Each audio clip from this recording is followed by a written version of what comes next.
The ship of Theseus. What would happen if you were to rebuild something in its entirety from new materials? Tear down the rotten mast and raise new linen sails. Replace the deck until only new and refurbished wood remains. Cover every unsightly mark with clear paint. Such a thing would be considered repair, but are you truly fixing it? Or just replacing it? Such a question has sparked long debate, but your answer is one far from the consensus. It's just a ship. Whether or not it was replaced doesn't really matter.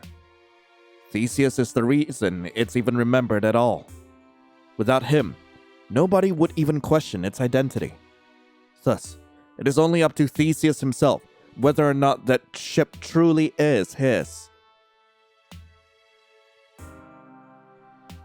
Where am I? Through dew-covered windows, you heard rain trickling in the fresh evening. It hadn't been long since you ordered, but the craving for tteokbokki was already unbearable. Breaks were seldom had, thus you sought to make them deliciously memorable. With an empty sigh, your gaze wandered until it met an unfortunate match. Hi there? Cold eyes, a glint of joy and recognition in their void depths. Him. Who him? Surrounding him were co-workers.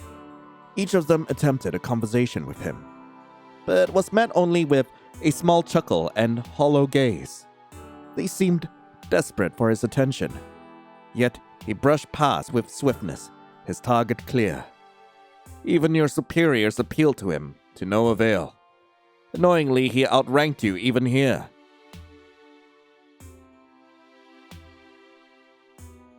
Yes? He wore a cute smirk, joy sparking within him as he neared you. But your gaze averted, indifferent. You knew him. The chess master who only played a game of sacrifice. Your thoughts paused as plates fell against your table.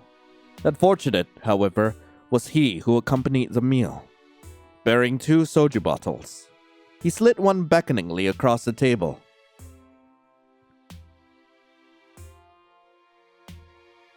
Okay. A treat, partner. Thank you?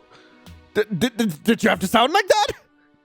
Although it seemed a gift, his eyes made it seem irrefusable. I will accept. He took the bottle in hand before begrudgingly pouring a cup. Regardless of your choice, the issue wasn't disappearing. A heavy silence crowded the space, left by his awkward presence, something you opted to ignore. All that mattered was your meal. I'm going to savor it. Soju now in hand, you savored a sip before beginning your feast. He took a small bite of his food. You seem new around here. Fairly different line of work, maybe? His words were vague, as if he were speaking to a mere passerby. Don't worry. You get used to it. I'm here if you need help. His fingers started tapping his face. Something changed in him. I do find it interesting, though, how you, hide yourself in that room. It was minuscule, barely discernible between the tapping, but you could see through his unceasing stare. How you hide from me. I mean, if you're gonna talk to me like that, I have every reason to hide. He was shaking. Suddenly, his tapping stopped, replaced with wry chuckling. What am I saying? I shouldn't pry where I'm not wanted. His gaze felt softer, akin to adoration. Still, you really are amazing. The lip sync is amazing on this, what? You're perfect. I'm really glad that you're here now. He leaned forward, locked entirely on you. His smile showed content and peacefulness, but his eyes held a glint of despair. Although he was close, you weren't uncomfortable. You'd drawn a line, and he made sure to stand just on the edge of it. I stay. That subtle smile turned to surprise, followed by joy, his stare unflinching. You truly are interesting. Although he seemed ready to pounce, he instead pulled away, keeping just within range. It was as if he knew you were already within his grasp. Are you going to avoid me again? No? Like a dog wagging its tail, his expression beamed with whimsy. I guess you can tolerate me. God, with the way you look at me, I can do more than just tolerate you. I can take all of you. He took another sip of soju before dropping it victoriously on the table. Rising from his seat, there was a certain spring to his step as he started toward the entrance. Oh, I already paid for the food, so order whatever. His expression was pure and sweet as he went to the exit, waving gently goodbye. And with a smile beneath, he murmured one last thing. Yes. You're mine. Sure, yes, sure, whatever. Ending 1. Athens. I am curious about the other choices, though. So, I'm going to try a route where I'm just, absolutely rude to him all the way through, so maybe ignore? His offering was met with silence that he took as acceptance. What?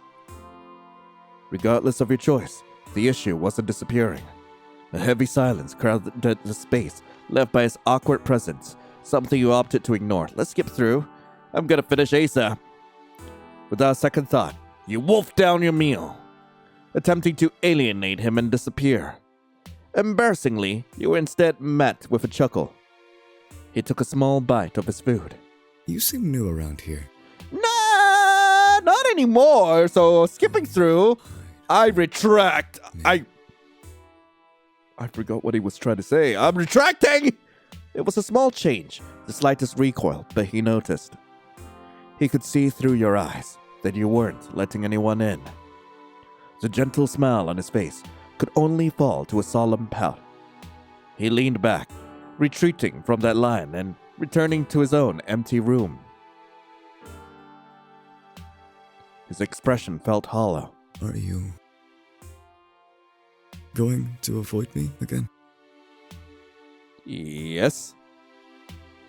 It fell eerily silent. God, I do not like his expression. Nearby chatter muffled, leaving only the rain. It could have been the poorly lit spot, but it seemed a shadow fell across his face, breaking the silence with a sigh, followed by one last sip of soju. He then left, leaving only a wad of cash. At least he paid for dinner. You heaved this breath of relief, knowing you were safe. Yet, you suddenly felt something behind you, radiating heat, and from it, a hint of despair. The game of tag starts again. Friend. I feel like he wants something more than just friendship, though. Just as the presence had appeared, it vanished. Ending 3. Daedalus. Right, I'm going to try rejecting the drink this time. You pushed the bottle back, a pout befalling his face before he pushed it back regardless. Please. I insist. You make it hard to say no. Ugh. Regardless of your choice, the issue wasn't disappearing. I'm gonna take my time. Quietly, you started eating. He took a small bite of his food. You seem new around here. No, I'm not. Not anymore. Hide from me. I'm not trying to hide from you. I'm gonna stay. The subtle smile turned to surprise, followed by joy, his stare unflinching. You truly are interesting. God, if you're gonna keep smiling at me like that, my clothes are finding it very difficult to stay on. I'm gonna say maybe. I forgot what he was saying. Maybe. His breath paused momentarily, a small shaking in his eyes. While a smile was still present, it felt cold. And from those frozen lips, a chuckle. Playing a game, are we? Why did that echo? That was so freaky. He rose from his seat, placing himself behind you. His hand gently fell to your shoulder as he whispered in your ear, hot breath against your neck. Then, I think tag sounds nice. No? I cannot resist this man! He is too dangerous! My clothes! My pants! Ah! Not another word spoken. He was gone. Ending 2. Elysium. Anyway, that was You Want to See Me, Theseus. I really hope you guys enjoyed it. If you guys do want to play this for yourselves, link to the game will be in the description below. And this game is actually a spin-off from the developer's main game, You Want to See Me, and I'm very curious to see what that game is like. Apparently, it also uses Live 2D, which is why we actually got the treat of an animated hottie this time. And I'm really curious about like what the actual game is like, so I might actually come back to the demo of that sometime soon. But in the meantime, hey, thank you all so much for watching. Hope you all have a lovely rest of the day, and as always, I'll be seeing you in the next video. This is Lion signing off. Ciao.